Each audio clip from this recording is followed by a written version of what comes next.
Right guys, so PlayStation VR 2 is a little over a week away. I still can't quite believe it, even though the wait has been long and excruciating. It is right around the corner, I can almost taste it.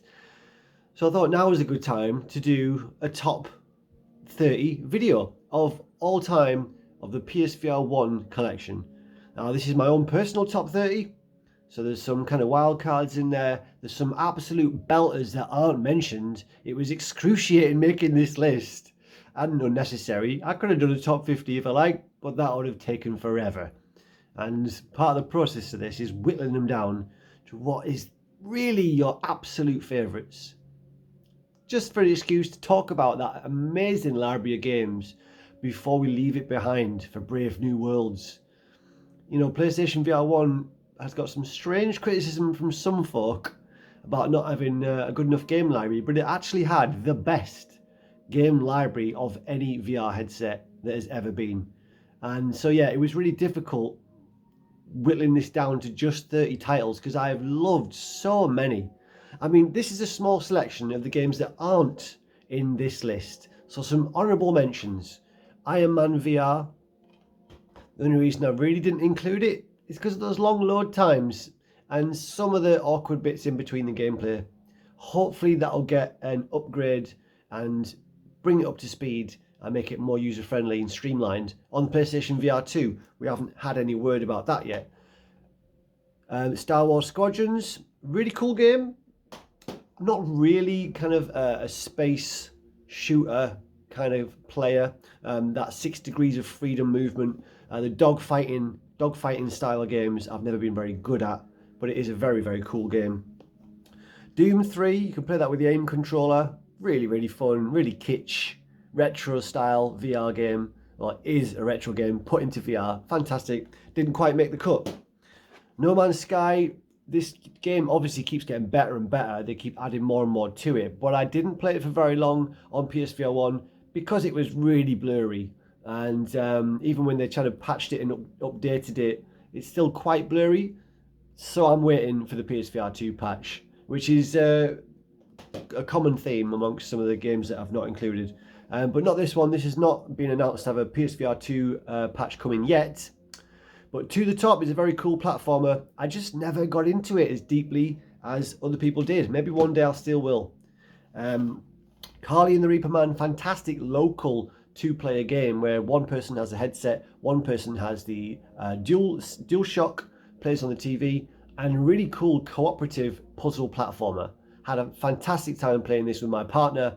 Didn't quite make the cut. It's not to say it's not brilliant, it absolutely is. And Hitman 3, the Hitman trilogy actually. Fantastic, an absolute technical marvel that this looks as good as it does on the original headset. Unbelievable. So sharp graphics, fantastic massive open worlds, so much freedom. It's the full AAA game in VR. The only reason I didn't include it on the top 30, and it only just missed out, was it's a little bit awkward playing because you have to use the DualShock 4, and that means you kind of only have one hand in the game. It's kind of janky, kind of awkward. You've got to believe that they are going to patch this to bring it up to its full potential to play with 2 free hands in PlayStation VR 2. So those are just some honourable mentions, and there's a whole load of other honourable mentions that I could bang on about for a very long time, but this is my top 30. And I've done something that I don't normally like to do in kind of recommendation videos, and I've put them in order. This was difficult. This was kind of inspired by the many, many hours that I've sat watching Without Parole do their top 25s, top 30s, and then more recently a top 50 retrospective of the entire PSVR 1's history. But that process of whittling them down and getting them in order is fun to watch. So I've gone through that, and here we go. So these are my top 30 PSVR 1 games of all time. So number 30 is Xing, The Land Beyond. Now, bought this on digital, as is going to be the case for quite a lot of these. I don't have, even some of the ones that I did buy on disc, I don't have the disc with me. I've lent them to friends, or they've been sold since, but I'm going to talk about them anyway. So number 30 is Xing, The Land Beyond. This is a puzzle game, and it was just a really beautiful experience. The worlds were pretty, the puzzling was intuitive, and it stepped up.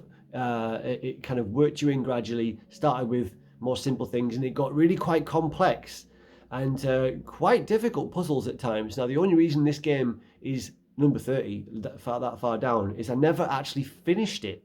I've got to one particular puzzle in this Aztec-looking world, and I just got stuck, and I just couldn't do it. And I left it, went away from it, and didn't go back. But that game I spent a lot of hours with and did enjoy. Number 29 is Mask Maker. Now, I really enjoyed Mask Maker. It's not hyped too much by many people, but I thought it was a really great story, a touching storyline, narrative, great puzzles, and just really charming. It has this kind of mechanic of making masks, and you have to find the clues as to how the masks, how to make the masks that you need to progress. And yeah, I just really had a lot of fun in Mask Maker. I love being in that world and exploring, and all the little charming touches that it has. So that's Mask Maker, number 29. Number 28 is, I'm looking at a list, Apex Construct. This was one of the very early games for PSVR 1. Was it? It might even have been a launch title? Maybe not. 2017 maybe. Very early on. And I have a lot of nostalgia for this game. It doesn't match up to later releases. You know, it hasn't aged well compared to games that came after it. But for me, it's very special because, again, it just had this really intoxicating world that you inhabited, and just really atmospheric. And the bow and arrow mechanic that it used as its primary weapon was really accurate and felt great to use. And again, there were some puzzle elements, cool story, kind of dystopian future, robots in a kind of abandoned land theme. And yeah, I had a lot of fun with Apex Construct. That's 28. Number 27 is Pistol Whip. Really fantastic. It's trying to think of the term of the game. It's a rhythm action game. That's it. Rhythm action game where you're shooting in time to the beat, and you actually get higher scores if you do shoot on the beat. And you're also doing melee weapon attacks as well as enemies come towards you close up, and obviously further away enemies you're shooting at. But yeah, I love rhythm action games in VR, games that get you moving around, because you know, standing up for VR, if you're standing still in a VR game, that can get tiring quite quickly. But the games that have you moving around, ironically, I can play for a lot longer, because you're actually exerting yourself more, but you don't get as tired because you're moving your body around. So it's kind of weird. But yeah, Pistol Whip definitely gets you moving around, and that is a lot of fun. A great one to show off to friends if they come around and want to try the headset out, because it's so simple and accessible. So that's Pistol Whip at number 27. Number 26 is Windlands 2, which I do have the box in front of me for. The first game was absolutely fantastic. The second game was built on everything that the first one did, and added multiplayer, added weapons, added lots of other features as well, made the game worlds feel more alive and inhabited by NPCs, and collectibles, and it's really, really cool game. It's basically the closest you're going to get to Spider-Man in VR, until Sony makes Spider-Man VR, which they might do, because they've already done a couple of kind of demo experiences with Spider-Man theme. Listening to the developers of this game recently, it was interesting to hear that they actually toned down the difficulty to a certain degree because of the multiplayer aspects. They wanted to make sure that everybody could kind of keep up with each other, and you wouldn't have people lagging really far behind and that kind of thing. And that's actually interesting to hear, because it is notable. The first game certainly was more challenging in terms of trying to navigate around these worlds and solve the puzzles of how to actually get around in the worlds.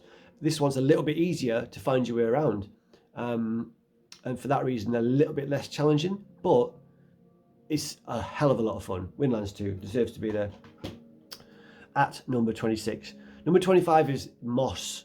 So this is a third person platformer. And there was some kind of doubt initially that third-person games would work in VR, but Moss proved quite early on that they absolutely do work. You're actually first-person as well, though, because of course you are this floating entity controlling this kind of orb that grabs onto objects in the world, and you can move around objects in the world to help the little mouse character that you are controlling. So it's a great combination of play styles of first-person interaction and at the same time controlling a third-person character. Really, really cool. That game is beautiful. It is charming. It is really well made. It's a solid game. The only reason I say this far down the list, 25, is because there's a little bit of jank to it in the sense that using the DualShock 4, it's a little bit awkward sometimes to make sure that the controller was facing the camera as well as going to where you need it to in the game world in order to move things. That will be fixed in the PSVR 2 patch, where you're going to have two hands instead of just one, and of course inside-out tracking, you're not going to have to worry about having to angle it in a certain direction. So I'm sure that game's going to be even better on PSVR 2, as is the case with all of the games on this list that are getting upgrades. The next one is, number 24, is Arashi, Castles of Sin. It is a ninja stealth 'em up simulator game where you move through quite good-sized worlds and explore through these worlds, and the game is best played stealthy, so lots of opportunity to hide and use attacks from the shadows, from the bushes, but you can go up close as well and fight up close, but really atmospheric, lots of variety to the weapons that you can use, quite decent variety to enemies and stuff, but really atmospheric, beautiful game. I felt so immersed in that one. Arashi at 24. 23 is Fracked. Now this was such an achievement, came quite late on in PSVR 1's life cycle, and to that end probably didn't sell as well as it deserved to. I mean, if this came out a little bit earlier, it would have been right at the top of everybody's top 10 lists, because it was so impressive. Again, the graphics are so sharp, and proved that the PSVR 1 was actually quite capable of producing these crisp looking visuals. The gameplay was faultless, absolutely faultless for what you'd want in VR, cover-based shooter, and it used this fantastic method of pulling yourself around cover so that you could actually use your hand to pop up and down and shoot and hide again, rather than having to move your body up and down, which you could also do. That game, it's well known. The only real kind of problem with it is it was very short. Comes in around 2.5, 3 hours, depending on how good you are. And we were hungry for more. Hopefully that is just a taste of what they have in store for us on the new headset. So Fracked at 23. Number 22 is Synth Riders. So another rhythm action game. This one is, how do you explain it? You're basically just trying to hit points on this these line of orbs that are coming towards you, and you have to try and hit them in time with the music, and there's also kind of smooth lines that you have to follow as well. It just worked really well, really addictive. I had a lot of hours in Synth Riders, and that is at 22. That is getting an upgrade as well for PSVR 2, and they've made it look significantly better, better tracking, and they're still adding new song packs to it as well, so that game has certainly got some legs in it yet. Number 21 is Blood and Truth. Showstopper of a game. Of course, this was the fully fledged game that was promised to us in the London Heist demo early on. And another game that just blew it out the water in terms of graphical fidelity, crispness, just looked absolutely beautiful, fantastic facial animations, brilliant cover-based shooter.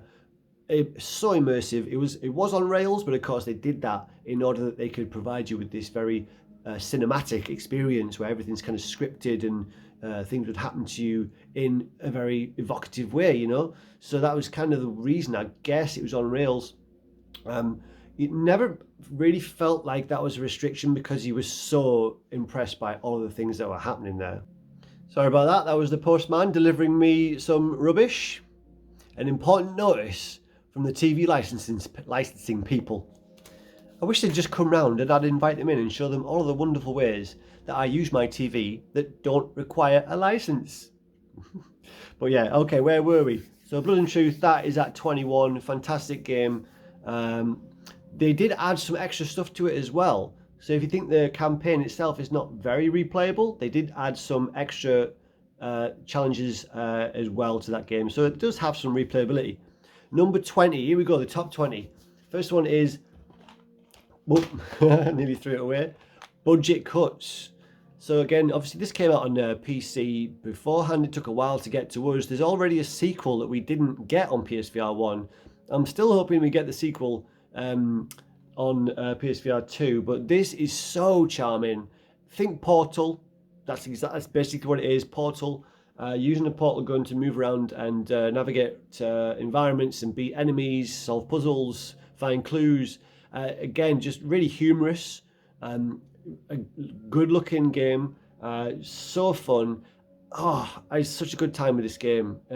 Yeah, the puzzling element, the portal-based puzzles, really make you feel clever when you figure them out, and stupid at first before you get there. The only reason this is down at 20, I say down at 20, this is the best of all of this list is the best of the best. But in trying to come up with an order, you have to nitpick and think, right, okay, I'll knock that down for this little thing. It doesn't really matter, but we have to make a list here. So the reason this is at 20 is I never finished it. There is a level you get to, I think it's the second to last level, where you are being chased by this immovable object. What's the word I'm looking for? Invincible boss thing.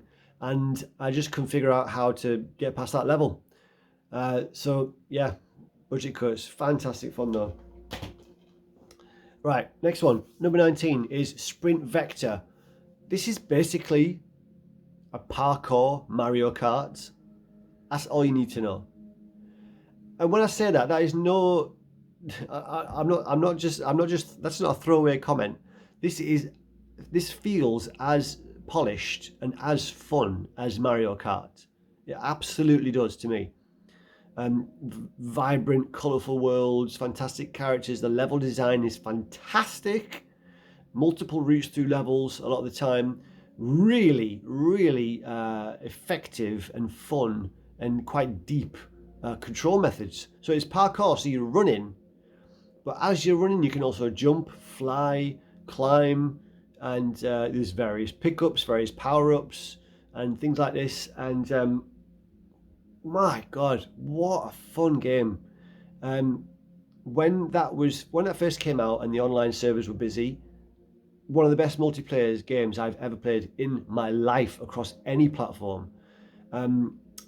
You know, because VR has a relatively small user install base, multiplayer games struggle to last a long time. There's only one or two that have really lasted the test of time. Of course, we're talking Firewall, 0 Hour. There might be some others. But Sprint Vector is one of those fantastic multiplayer games that the only reason it didn't last long was because we kept getting distracted by new stuff coming out, and there's not a very big VR install base. But happily, there is a lot of single player content as well. So I did play a lot of that offline as well. Yeah, Sprint Vector, oh my god, I missed that game. Number 18 is Tetris Effect Connected. A very simple game. It's one of them where you think, if you hadn't tried it, you think, why do I need Tetris in VR? That sounds pointless.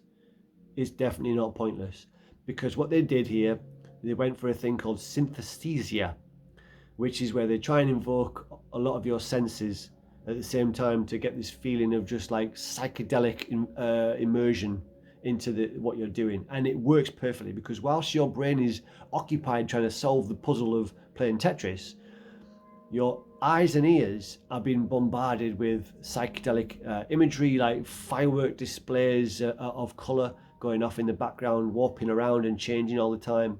And the sound of the game, the sound effects and the music are linked to what you're doing in the game, what you're playing.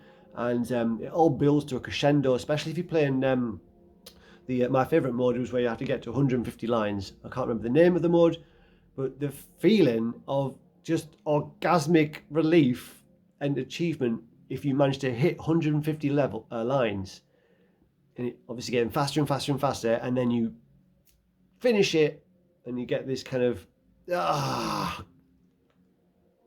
satisfied moment. Yeah, sorry about that. It is fantastic, and it absolutely was worth putting that into VR because it brought Tetris to another level. And now that game is coming to PSVR 2 as well. It's got a £10 upgrade. I'm not sure if I'm going to pay that. It's going to look prettier. I don't think I need to play it all over again though. So that is one that is going to be left on the previous headset for me. And that is, you know, kind of reason I'm motivated to make this video, do a little kind of memorial really to the headset, is because when the new one comes, let's be honest, I'm not going to go back to the old one. I just don't know how that's going to happen. The launch lineup for PSVR 2 is already stacked, and we're just going to keep getting more and more amazing games on that new headset.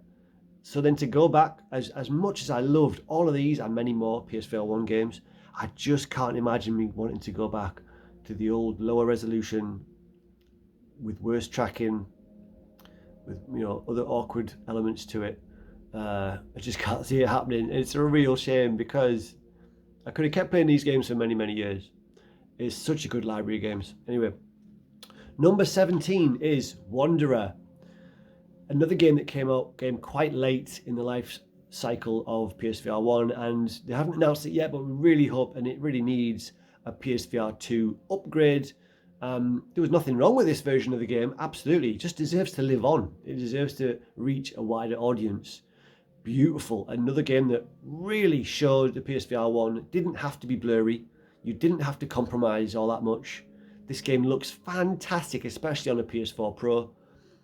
It's a time-traveling adventure game where you have to kind of, you go to these really detailed and complicated, complex rather, worlds, levels, and you got to basically, essentially, inventory manage to bring items back and forth to different places and use those items to solve puzzles and progress. But it's just so well done. The puzzles are so inventive and varied, and a great sense of achievement when you do manage to get them. I haven't actually finished Wanderer, which is criminal. Another reason why I'm hoping it gets a PSVR 2 upgrade, because I didn't finish it because I got to a bit that was a little bit awkward to do with the move controllers. And if you know the game, there is a Aztec pyramid, and there's a part in that level where you have to destroy some tanks. And I found that part of it really awkward to do with the moves, because you're having to do several different things at once in order to complete that part. And it just got too irritating for me, so I didn't get past it. But absolutely intend to go back and finish this. Fingers crossed if it gets the PSVR 2 patch. All right, the next one, number 16, is Wipeout Omega Collection. Jesus, this game blew us away. Again, for the crispness and sharpness of the graphics, the smoothness of it as well, the frame rate, it looked fantastic, and it proved again this headset could outperform what most people expected of it. But yeah, it was a full, in fact it was 3 full Wipeout games in VR with online functionality, and all of the twists and turns that you expect from Wipeout games, brilliant tracks, colourful, beautiful worlds, and you know, easy to get into, difficult to master. But once you really start mastering those, you know, those power glides around the corners, oh, there's few more exhilarating experiences in VR than Wipeout Omega Collection, and you've got to believe that Sony are going to make a new next-gen Wipeout game that will be compatible on PSVR 2. That is almost guaranteed. So I'm very excited for that. That is number 16. Number 15 is Skyrim VR. Wow, they really did it. They really put the entire game into VR. And when it first came out, a little bit blurry. They did do a pro patch. It looked a lot better after that, and I played the majority of my time with it after that pro patch. And yeah, the sense of immersion of exploring this game world and going, especially down into caves and through those spooky buildings and everywhere else, just exploration in VR is unparalleled. It's absolutely raised it to another level. All the motion controls were in there as well, although I have to admit I did play most of the time with the DualShock 4 because it's such a big game and you can spend so many concurrent hours in there, huge long play sessions, that you kind of get a bit tired standing up and waving your sword around and all the rest of it. So I actually played most of this game with the DualShock 4. And that brings me on to a strange point, is that I actually do hope that a lot of these hybrid games that are coming to PSVR 2 also include a mode where you can play with the DualSense normal controller as opposed to motion controls. Even though we want all those immersive aspects, of course we do. We want developers to really go VR AF for their hybrid games. I think it makes sense to include as well, and surely it wouldn't be that difficult, to include a mode to play it with a regular joypad, like Skyrim could, and like a few other the big games on PSVR 1 could. Because sometimes you just want to sit down, you've had a long day at work, you still want to be immersed, you still want to go to those VR worlds and feel like you're transported somewhere, but you're tired and you want to sit down. Also for accessibility reasons.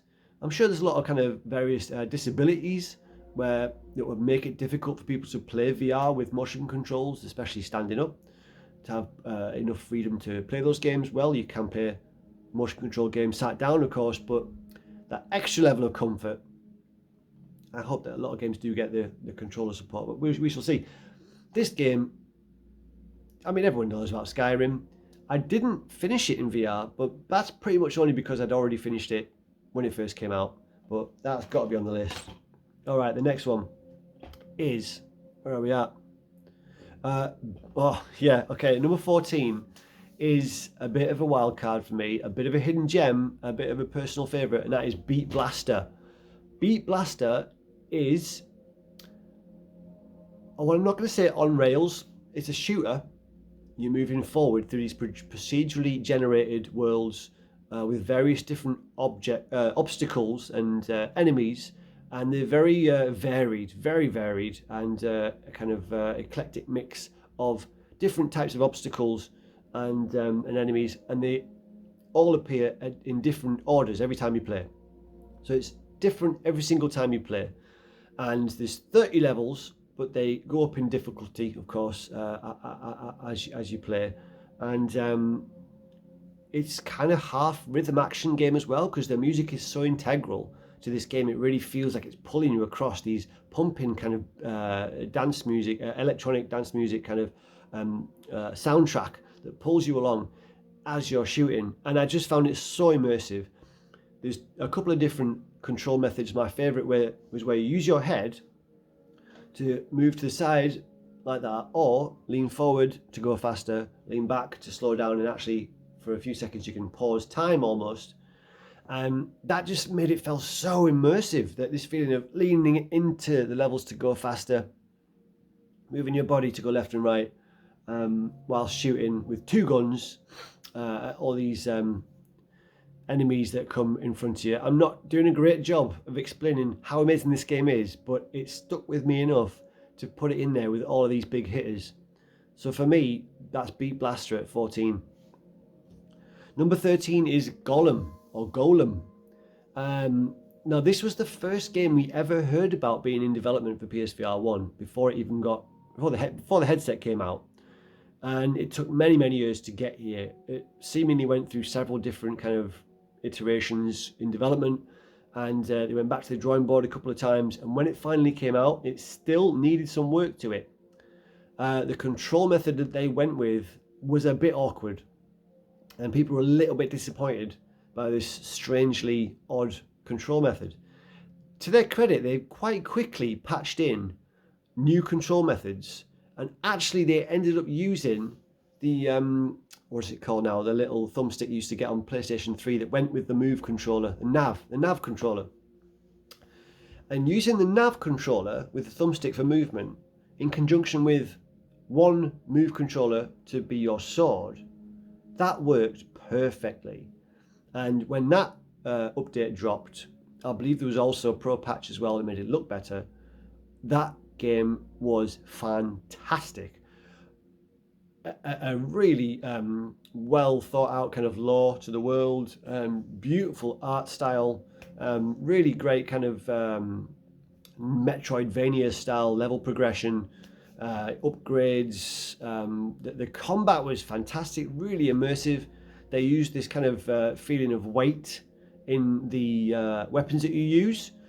So this is one of the things that I've always said about VR, is that you need to meet VR halfway.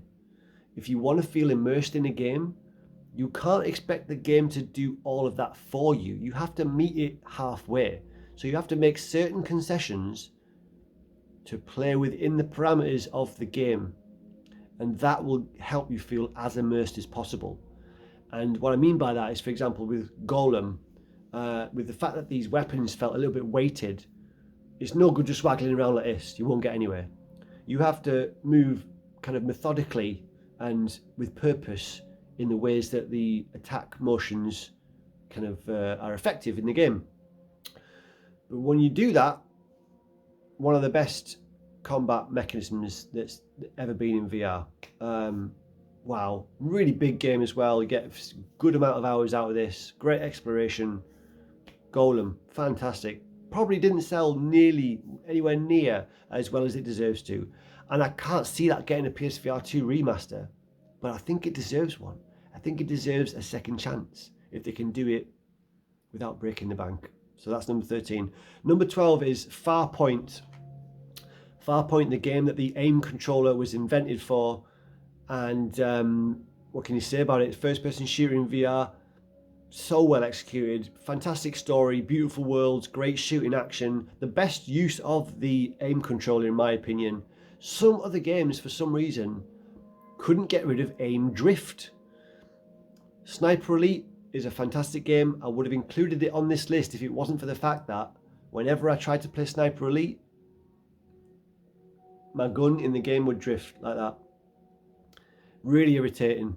And for some reason, some studios just couldn't get that aim drift out of their game. But Farpoint, it was one-to-one, and it worked really well, and really immersive.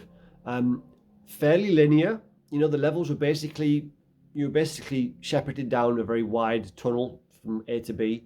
So not quite open world, certainly a little bit more linear, but they did a fantastic job with what they had here. And yeah, the story was left on a cliffhanger.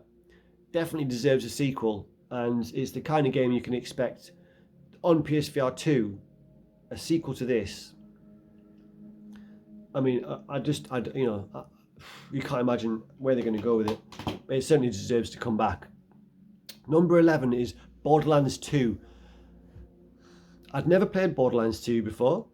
I played a tiny bit of Borderlands 1, so in VR was really my first proper experience with this franchise, and it works so well in VR. You know, the cel-shaded graphics, the worlds were huge and expansive. To have a real open world game like this in VR, it's up there with Skyrim, of course, in terms of the size of the world and the amount of hours you can get out of it. But this actually, just been praising the aim controller. That is actually another game where the aim controller worked really well for me. The tracking worked really well in Borderlands 2 for me. And so yeah, really immersive, being able to just, actually shoot with a gun in your hand rather than just a controller. And this is one that I use the aim controller for and the dual shock for, depending on my energy levels. It's another game where I really appreciated having the option to play with a regular controller and just slouch back on the sofa and not have to move too much, but still be able to be immersed. So yeah, I mean, everyone knows about Borderlands 2. That's my number 11. Number 10. All right, we're into the top 10 here. And number 10 is Song in the Smoke. This is a survival game. You're dumped in this lush kind of jungle world, and you just have to survive. And it's quite brutal at first before you learn the the mechanics of the game and the game loop and what you need to do in order to keep yourself warm and fed and dressed and building shelters and building weapons and all the things you need to survive. But it's so addictive, and going off on this game loop of going out to explore, to find the resources that you need, to bring them back to your base, to try and to save and to prepare yourself for the next excursion. And another game that's getting a free upgrade for PSVR 2. They've done a lot of work to that. So on PSVR 2, I wasn't gonna go back to it because I finished that game and I felt like I got everything I could out of it. But listening to the developers on how much they've actually done to it, it sounds like they've really added some significant gameplay features, and it sounds like it plays very differently now on PSVR 2 with an added jump function, and they've added a new harder mode as well that makes it much more realistic in terms of the risk benefits kind of strategy that you need to employ. So I may well go back to that. It's a free upgrade, no reason not to at least try it out. But Song in the Smoke, wow, absolutely amazing game. Number 10. Number 9 is Astrobot. It is about as perfect as a platformer as you could possibly hope for in VR. It is absolutely on a par with a Mario game in terms of the character, the colourful worlds, the charm, the level design. It is right up there, and I'm not saying that lightly. Astrobot is about perfect as a game, and the campaign is a good length. They also have quite a lot of nice, challenging extras to play as well, so there's a little bit of replayability there. But the only reason it's not higher up on this list, although it is number 9, it's the best of the best, the only reason it's not a little bit higher is because once you've finished the campaign and the challenges, you kind of feel like that's it, you're done with it. I personally didn't feel any real pull to go back and play it all over again. As perfect as it is, once you've done it, you've kind of done it. You get me? Some games are like that. And I did try and go back, and I didn't get much further, didn't get very far into it on a second playthrough. But that's not taken away from how absolutely gorgeous this game is. And it needs to be played by anybody who's interested in VR. Yeah, that game was really quite intrinsically tied to the DualShock 4 in the way that some of the interactions that you had in the world. But I'm really hoping that they do somehow upgrade it for the PSVR 2. It deserves to live on. It deserves to find another audience with all these more recent adopters. We can't consign a game like Astrobot to a dead headset. We just can't. That's got to live on. Come on, Sony. We know there's going to be a state of play soon, or we pretty much think there's going to be a state of play soon. Fingers crossed, at some point this year at least, if not this state of play, at some point this year, Sony will announce a raft of first-party PSVR 1 games getting remasters for the new headset. They've been suspiciously quiet on that so far. All of the third-party studios have announced their upgrade paths. Well, not all of them, quite a few.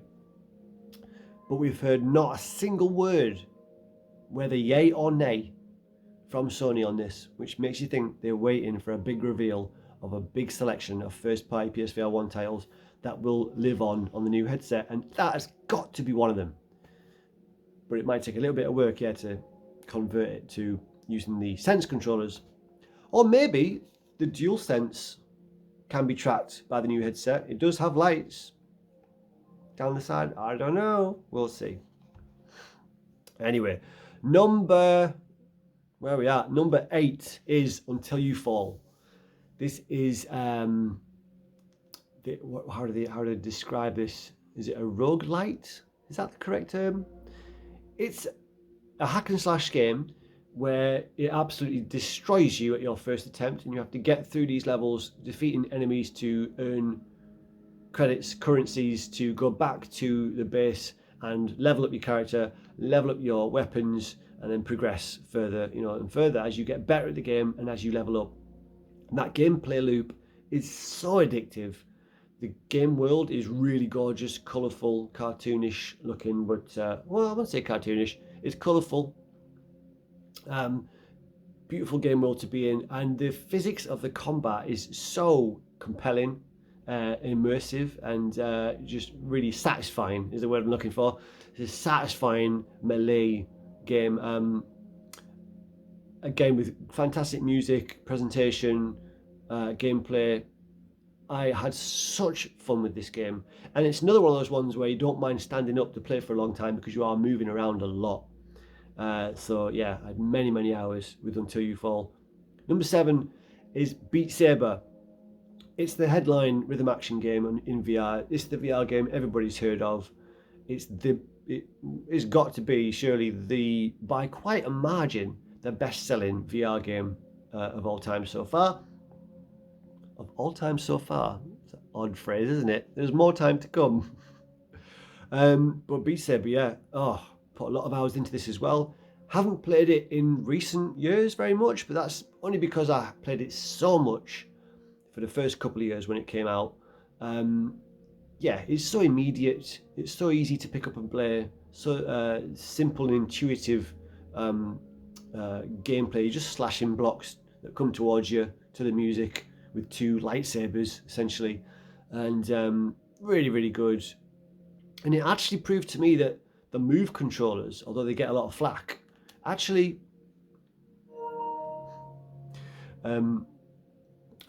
tracked quite well in most conditions, because I was able to get perfect on quite a lot of Expert Plus tracks.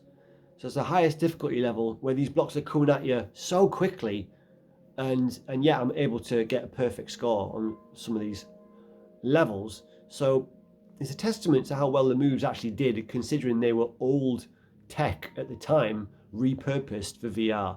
So Sony did cut a few corners to get their foot in the door in VR, but we've seen how serious they are about this medium, and the effort they've put into keeping it going, and the fantastic games exclusives, and the development of the new headset. Yeah, a little bit of a tangent there, but Beat Saber absolutely deserves to be in any top list of games for PSVR. Number 6 is Sairento. Sairento allows you to be a badass ninja, and this is a theme that it's a phrase I'm surprised I haven't said yet in this video, because a lot of these games have one thing in common: they make you feel like a badass in a way that only VR can, where you're actually embodying the character that you're playing and actually doing the actions in game, and making you feel like you have these superpowers because you're physically connected to what's going on in a way that you haven't been before in video games. And this is one of them games that makes you feel like a badass ninja with melee weapons and ranged weapons and magic and jumping and being able to slow down time, and it takes a little while to get used to the controls in this game because there's a lot to it, but once you do, you appreciate the depth of it, and it's really addictive. I hope to God that this studio, Mixed Realms, hope to God that they've got something in the works. I know that there is, I don't know if it's made by the same people, but there is a game coming out that is very similar to this in play style. It's coming to PlayStation VR 2. I'm forgetting the name of it right now. I'm sure people will be able to tell me in the comments. But yeah, what a fantastic gameplay style. Sairento, my God, fantastic. Number 5 is Sparc. Let's have a moment of silence for Sparc, because this game was online only, multiplayer, one-on-one dodgeball game that is dead now because the servers got shut down, and that was a sad day. Although, of course, like any multiplayer game in VR, the user base, the online scene had dwindled considerably. I mean, you could still get a match if you organise one, of course, and the VR game cat community are really good at doing that. But and long may that continue to keep these multiplayer games alive. But Sparc, just the absolutely perfect physics. You're just facing your opponent in this arena, this corridor arena, court rather, and you just throw in this kind of electro ball towards them. You can bounce it off walls. You've also got a shield. You can also hit it with your hands. You can also, there's other things, you know, it's just absolutely perfect physics, so intuitive, and again, makes you feel like a real badass. And when you won, you really felt like you deserved it most of the time. And when you lost, you kind of knew why. It was a fair game. The skill level, the skills it required to play it, it felt like it just worked so well. I miss Sparc so much. There's probably no chance of it happening, but I really hope that gets resurrected for PSVR 2 and finds a new user base, maybe even a sequel, maybe with an offline mode, a career mode, you know, a campaign mode against AI opponents. Maybe that would be a nice addition. But yeah, that's right up there, number 5 for me. Although it's a dead game now, if I'm looking back as a retrospective, it's absolutely one of my all-time favourite games ever across any platform. And I guess that is the same, that is equal for all these games now in this high end of the list. Because VR's no gimmick. I have absolutely had a lot of my best gaming experiences in VR. I hasten to say a majority because I'm old and I've been gaming a long time. So, but yeah, a hell of a lot. So Sparc at number 5. Number 4 is Superhot. Now, this game was a flat screen TV game. Initially, they did a VR sort of offshoot, really, because the TV game, you're moving around levels, you're exploring levels.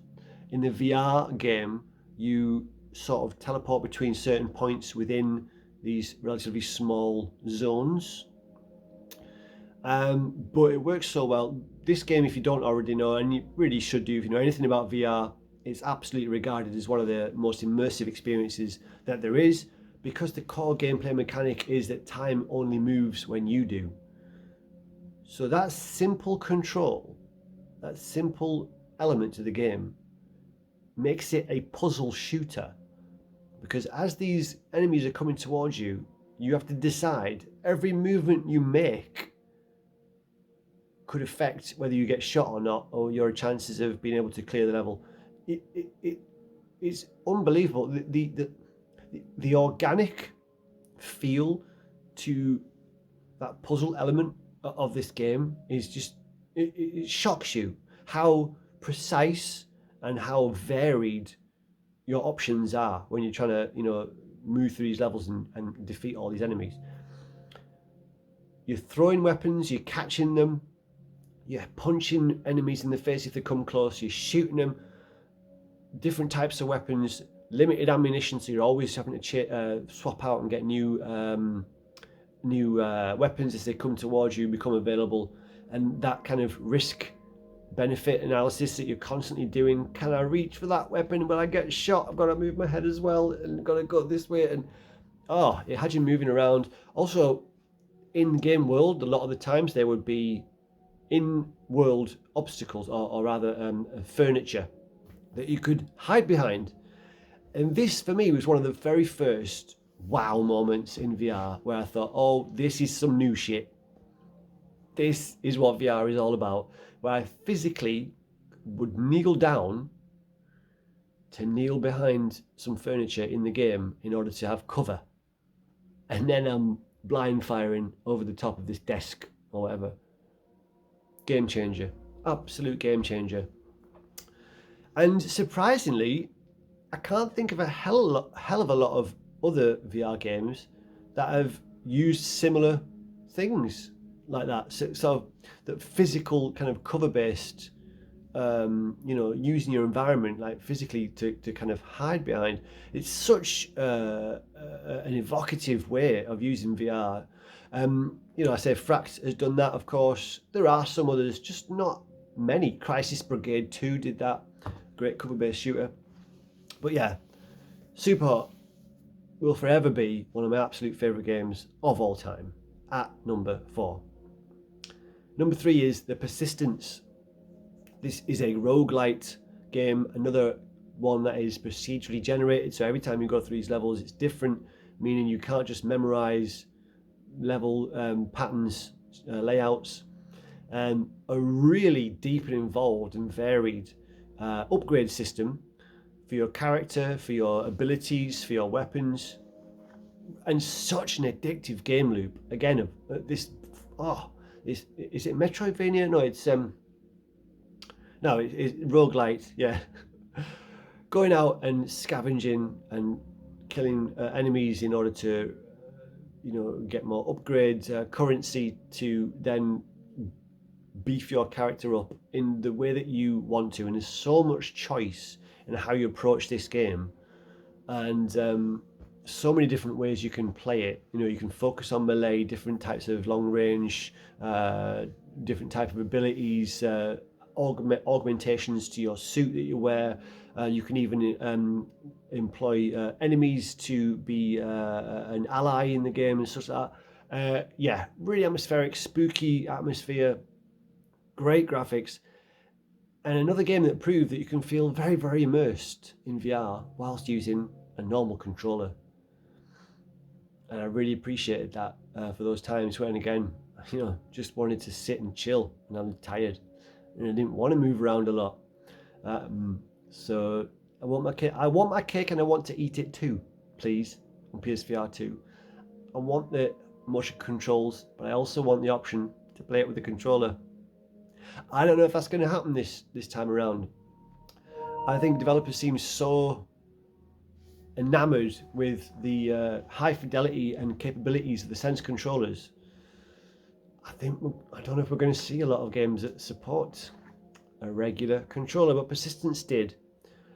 And actually, it's funny, out of the top 3 games, 2 of them can be played, or have to be played, with a regular controller, and that is an accident. I don't think that's inherently why they're in there. It just happens to be that they're 2 of my favorite games. But there it is, Persistence at number 3. Number 2 is Saints and Sinners: The Walking Dead. The Walking Dead, Saints and Sinners.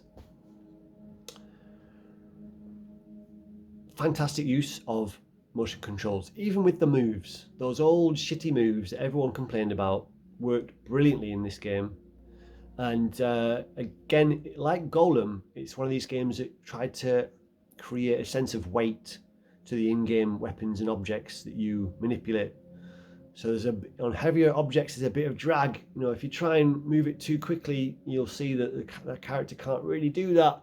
So again, you've got to meet it halfway, and you've got to really kind of, imagine that you really are trying to heft this big heavy axe through the air and behave as if that is what is occurring. When you do that, the immersion is enhanced even further. But yeah, great atmosphere, so VR AF. A really addicting game loop of looting, going back and leveling up your character, improving your guns, creating equipment and supplies that you'll need to go on and further progress through the game. But just so addictive, so well made, atmospheric, brilliant.